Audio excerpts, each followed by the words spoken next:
Hello learners, today हम लोग आज बात करेंगे मेंसुरेशन क्लास 8 एनसीईआरटी। तो यहाँ पर हमारा जो टॉपिक है उसका मतलब ये होता है कि हम उसमें करते हैं मेज़रमेंट। इससे प्रीवियस टॉपिक जो था हमारे पास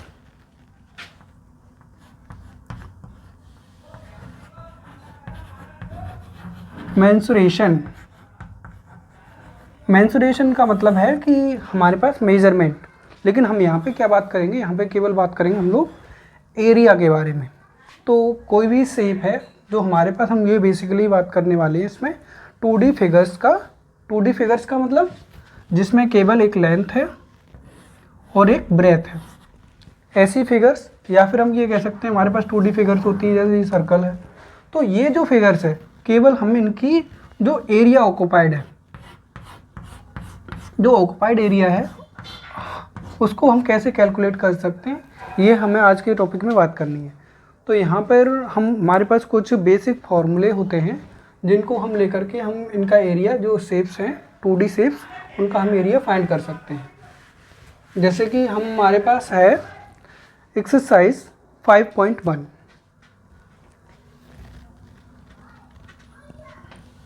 ये हमारे पास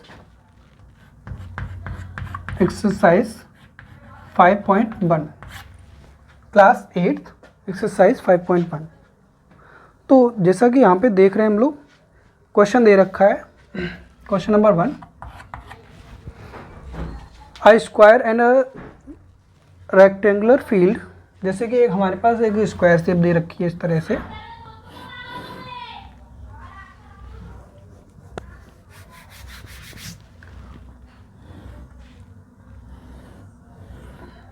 ये आपका स्क्वायर दे रखा है, एक रेक्टेंगुलर दे रखा है हमारे पास। तो यहाँ पे ये चीज़ हमें पता होती है कि what is the quality of a square shape and what is the quality of rectangular shape. तो यहाँ पे क्या क्या गिवन क्या है कि इसकी साइड जो दे रखी है, side of the square is 60 metre, 60 metre दे रखी है। और यहाँ पे इसकी जो लेंथ है, length of the rectangle is 80 metre, ये गिवन है। तो इसमें ये कह रहा है कि क्वेश्चन में क्या कह रहा है, क्वेश्चन में कह रहा है कि a square and rectangular field with measurement as given the figure has same perimeter. इनका जो पेरीमीटर है वो सेम है। और क्या है, which field has a larger area. मतलब इनके जो पेरीमीटर है वो सेम है। हमें ये बताना है कि अब इन दोनों का जो अगर हम एरिया फाइंड करेंगे तो कौन से फिगर का एरिया जो है वो बड़ा हुआ। तो यहाँ पे हम इसको चलो ले लेते हैं। जैसे कि हम जानते हैं यहाँ पर क्या, पेरीमीटर ऑफ द रेक्टेंगुलर हमें निकालना है। इसमें दोनों का पेरीमीटर हमें पता होना चाहिए। तो एक पेरीमीटर का फॉर्मूला क्या होता है, पेरीमीटर ऑफ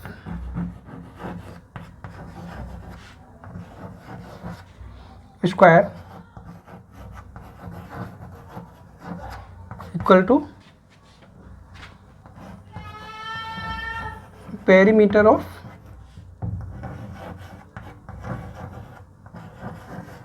रेक्टेंगल। ये हमें गिवन है कि मतलब इस तरह की कंडीशंस है कि पेरीमीटर का स्क्वायर, और जो पेरीमीटर का मतलब है हम लोग कहते हैं कि क्या, वर्ग का परिमाप बराबर वर्ग के ये आयत के परिमाप के बराबर दिया है। तो यहाँ पे हमें पता होता है कि perimeter of square is 4 into side होता है। इसको हम यहाँ पे साइड ना लिख करके हम इसको एक नाम दे देते ए। तो हमारे पास हो गया ए, ठीक है। तो यहाँ पर इसके बाद क्या है, perimeter of rectangle. Perimeter of rectangle क्या होता है आप लोग जानते होंगे, 2L, L मतलब लेंथ प्लस ब्रेथ B, ये होता है हमारे पास। तो इसमें क्या करेंगे, इसमें जो हमारे पास वैल्यूज़ दे रखी हैं उस तरह से हम रख देंगे। अब यहाँ पे केवल लेंथ गिवन है इसकी, हमारे पास रेक्टेंगल की ब्रेथ गिवन नहीं है। मतलब B को हम यूँ का यूँ ही रखेंगे क्योंकि B हमारे पास नहीं है। तो हम क्या करेंगे इसमें, तो ये जो वैल्यू दे रखी है 4 इंटू 60 इक्वल टू 2, L दे रखा है 80 प्लस B, ठीक है, ये दे रखा है। अब यहाँ पे कितना हुआ, 6 4 जा 240, ये हो गया 240, यहाँ पे हो गया 160 प्लस 2B, इस तरह से आ गया। अब ये क्या करेंगे, इसका हम इस तरह से इसको कैलकुलेट करेंगे, 2B इक्वल टू 240 माइनस 160, तो हमारे पास किस तरह से आ रहा है, 2B इक्वल टू 80, ये आ गया, B इक्वल टू 40। अब ये B इक्वल टू 40 आ गया, इसका मतलब क्या है, B हमने क्या लिया, ब्रेथ ऑफ द रेक्टेंगल, तो ब्रेथ ऑफ द रेक्टेंगल आ गया 40 मीटर। तो यहाँ पे ये कर दिया हमने V का मतलब ब्रेथ ऑफ द रेक्टेंगल।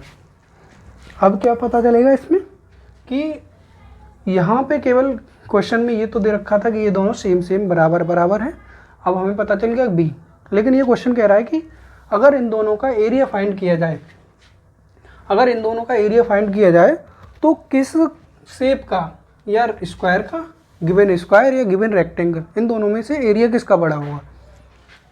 तो एरिया क्या होता है, ऑक्युपाइड स्पेस, ऑक्युपाइड स्पेस हम फाइंड करेंगे तो क्या होगा, हमें B इक्वल टू 40 निकल के आ गया, B इक्वल टू 40 मीटर। अब क्या करेंगे, हमारे पास होता है एरिया ऑफ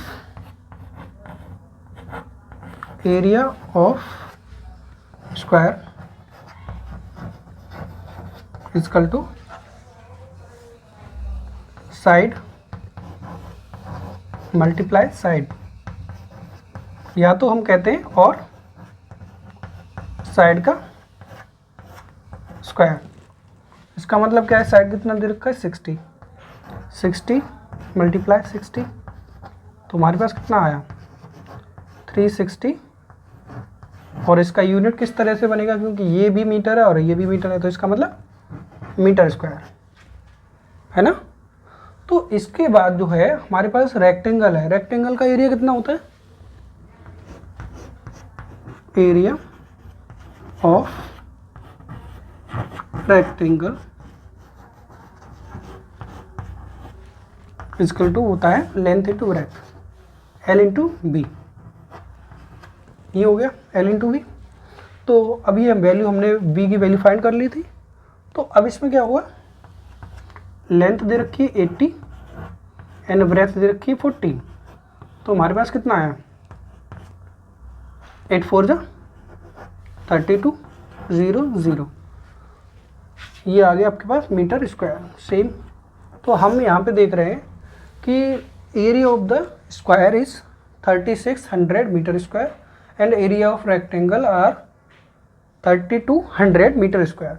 तो हम इसमें सीधे से देख सकते हैं कि किसकी वैल्यू बड़ी है, वैल्यू बड़ी है वो एरिया ऑफ द स्क्वायर। तो हम यहाँ पे आंसर कह सकते हैं कि area of square are greater than area of rectangle, तो यही हमारा आंसर है। तो यहाँ पे केवल लिख सकते हैं area of square equal to area, यहाँ पे क्या लिखेंगे, area of square is greater than area of square.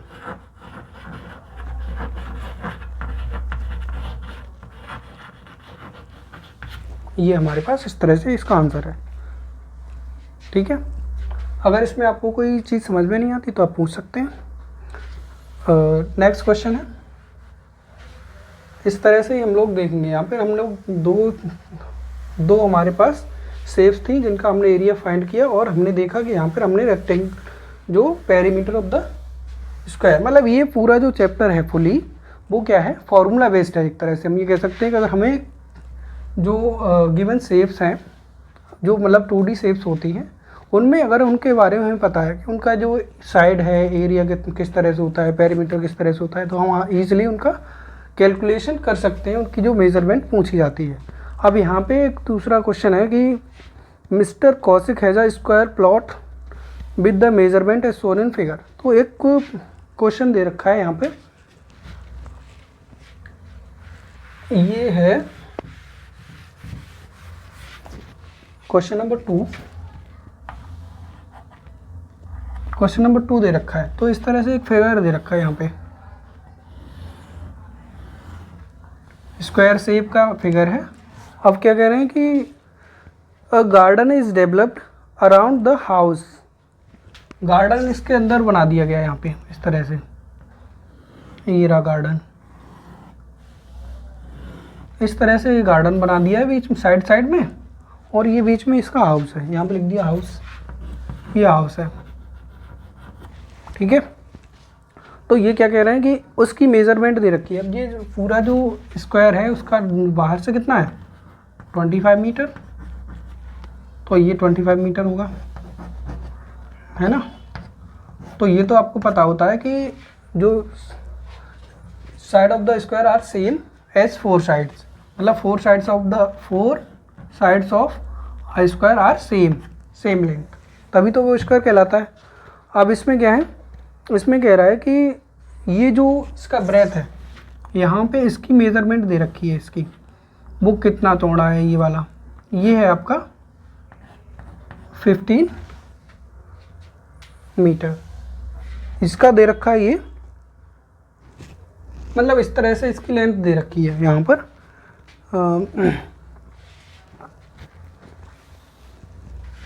ये दे रखा है आपको यहाँ पे इस तरह से, ये है। फिर क्या दे रखा है इसमें, इसकी जो अंदर वाले जो हाउस है उसकी लेंथ एंड ब्रेथ दे रखी है यहाँ पर, ये हो गया यहाँ पे 15, इसको यहाँ पे नहीं लिखते हुए हम इसको लिख देंगे यहाँ पे, यहाँ से यहाँ तक की जो डिस्टेंस है वो कितनी है, 15 मीटर। और ये जो लेंथ है, इसकी जो लेंथ दे रखी है वो कितनी है, 20 मीटर, लेंथ दे रखी है 20 मीटर।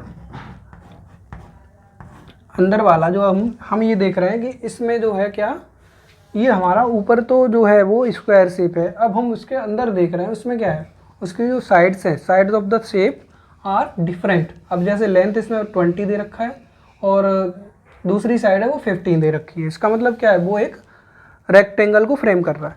तो अब इसमें और क्या दे रखा है क्वेश्चन में, find the cost, total cost of developing a garden amount the house at the rate of 55 metre per metre square. मतलब ये अब दे रखा है, अभी इसको करने के लिए हमें क्या करना पड़ेगा कि हम इसका आउटर एंड इनर दोनों का एरिया फाइंड करेंगे, जिससे पता चलेगा कि what is exactly area of garden. Area of garden, garden क्या है, ये बाहर का जो पार्ट है ये सब गार्डन है, ये गार्डन है, ठीक है, यहाँ पे ये गार्डन है, गार्डन का हमें एरिया फाइंड करना पड़ेगा। उसके बाद हम निकालेंगे उसका कि हमारे कितना इसमें कॉस्ट आया गार्डन बनाने में।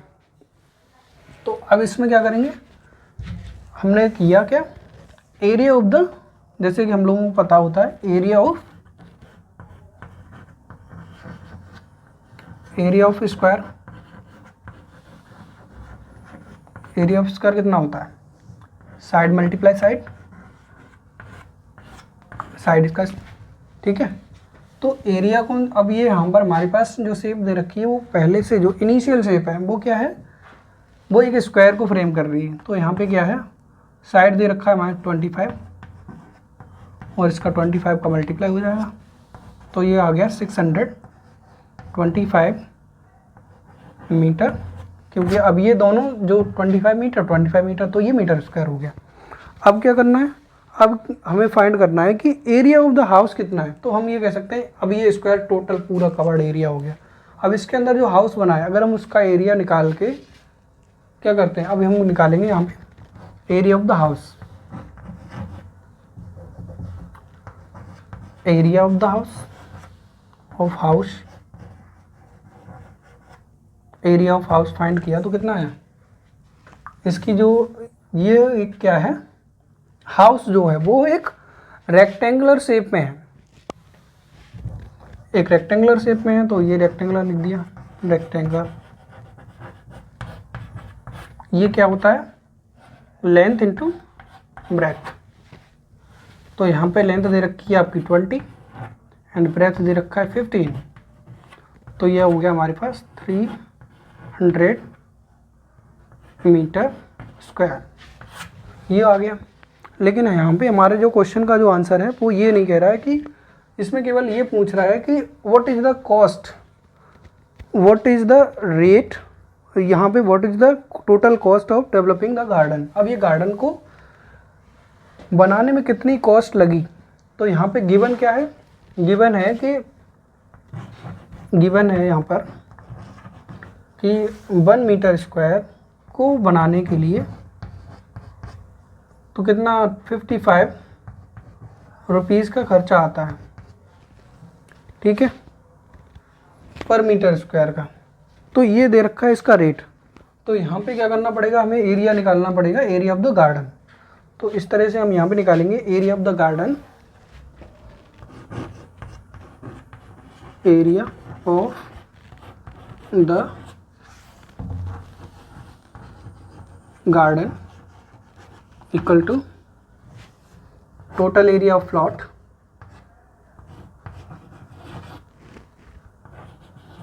Total area of plot minus area of house, area of house. जैसा कि यहाँ पे शेप में दिख रहा है कि हम पूरे प्लॉट जो हमारे पास एक स्क्वायर शेप का है उसका एरिया कितना निकला 625। तो इसमें से क्या करेंगे, अब ये इनर वाला जो हाउस है वो एक रेक्टेंगुलर शेप में है, तो उसका जो एरिया आया हमारे पास कितना 300। तो अब इसमें क्या करेंगे, एरिया ऑफ गार्डन निकालने के लिए हम इसमें करेंगे कि जो बड़े वाला शेप है उसमें से हम छोटी शेप को के एरिया को हमने माइनस कर दिया। तो क्या करेंगे, तो हमारे पास जैसे अब इसमें आया टोटल एरिया कितना है 625 माइनस एरिया ऑफ हाउस 300, तो हमारे पास आ गया 325 मीटर स्क्वायर। यहाँ पर रेट दे रखा है गिवन 1 मीटर स्क्वायर अगर हम एरिया बनाते हैं गार्डन का तो कितना 55 रुपीज़ का खर्चा आता है। तो इसमें क्या करेंगे, टोटल कॉस्ट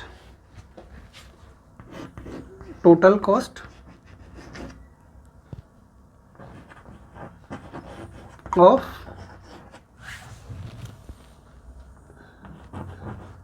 मेकिंग गार्डन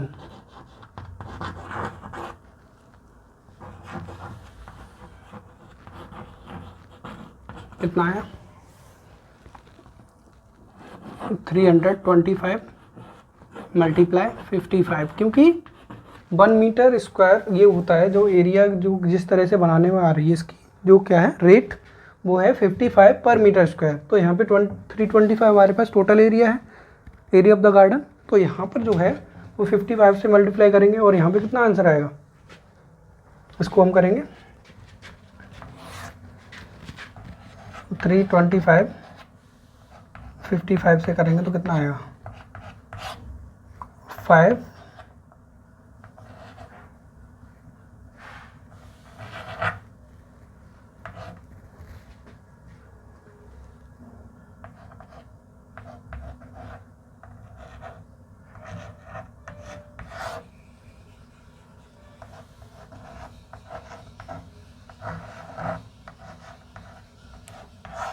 ये आ गया 17,875। तो इसका जो हमारे पास टोटल कॉस्ट टोटल कितना जो हमारे पास एक्सपेंडिचर आ गया 17,875 रुपीज़, यहाँ पे लिखेंगे रुपीज़। अगर इसमें किसी को डाउट हो तो आप देख लीजिए, ये हमारे पास आंसर है इसका, ठीक है।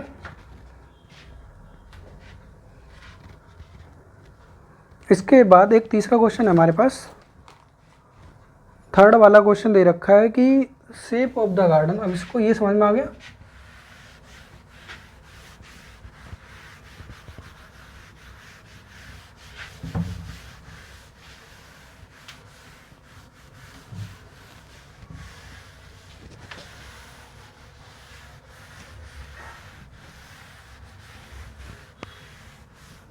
क्वेश्चन नंबर थर्ड है। क्वेश्चन नंबर थर्ड में क्या दे रखा है आपको कि हमारे पास एक शेप गिवन है। शेप गिवन किस तरह से है, ये है आपका शेप, ये है एक, हम कह सकते हैं कि कैप्सूल तरह, इस तरह से, इस तरह से ये है। तो यहाँ पर क्या क्या गिवन है वो हम लिख देते हैं यहाँ पर। जैसे इसका जो इसकी चौड़ाई है वो 7 मीटर है,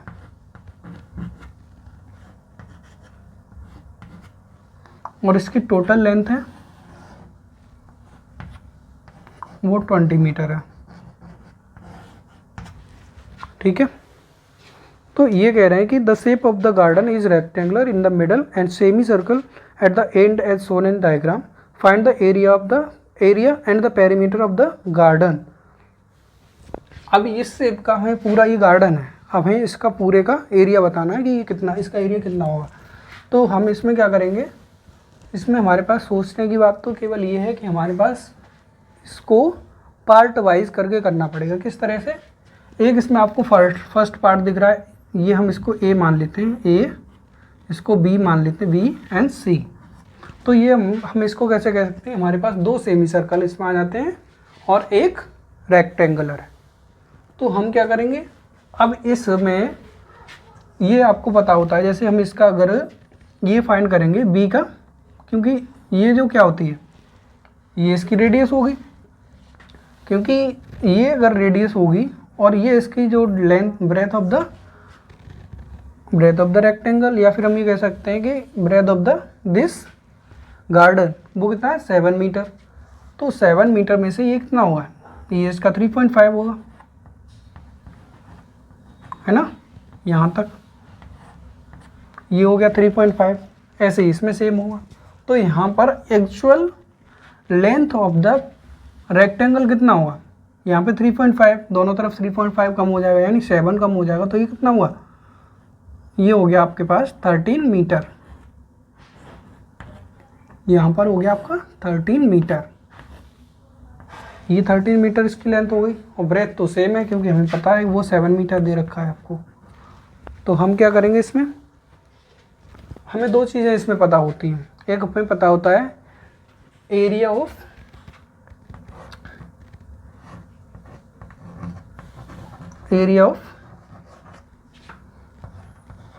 rectangle,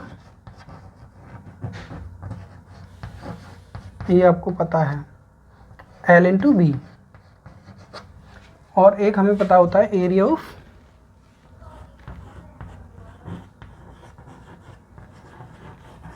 circle.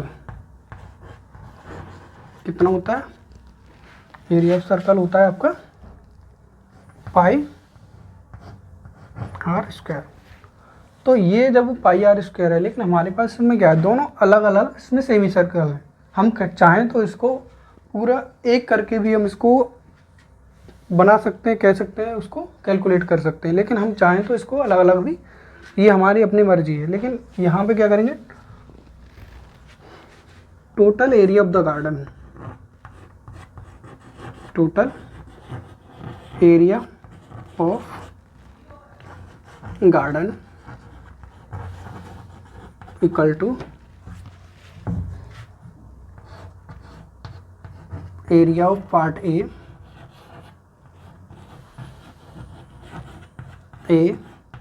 Plus area of part B plus area of part C. यहाँ पे आ गया इस तरह से। तो इस तरह से हमें पता है कि एरिया ऑफ रेक्टेंगल कितना होता है, L इंटू बी। तो L इंटू बी कर लिया इधर, L इंटू बी, और प्लस एरिया ऑफ बी यानी सेमी सर्कल है, सेमी सर्कल का मतलब ये पाई आर स्क्वायर है। तो यहाँ पे लिखेंगे हम पाई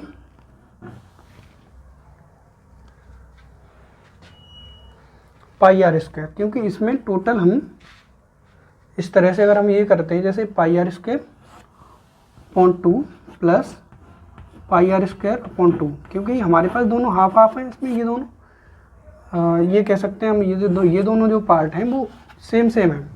तो यहाँ पे इस तरह से कर सकते हैं। तो यहाँ पे हमारे पास कितना आया, L into B plus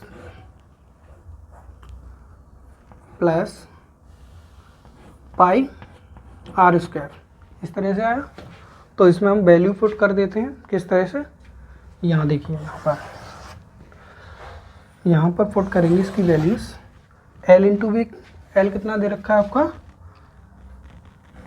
area equal to L दे रखा है इसमें 13 और ब्रेथ आपके पास 7 है, प्लस पाई आर स्क्वायर, पाई की वैल्यू होती है हमारे पास 22/7 एंड आर का मतलब रेडियस कितना आया था 3.5 को हम 3.5 नहीं लिख रहे हैं, इसको लिखते हैं 7/2 और 7/2 इस तरह से आया।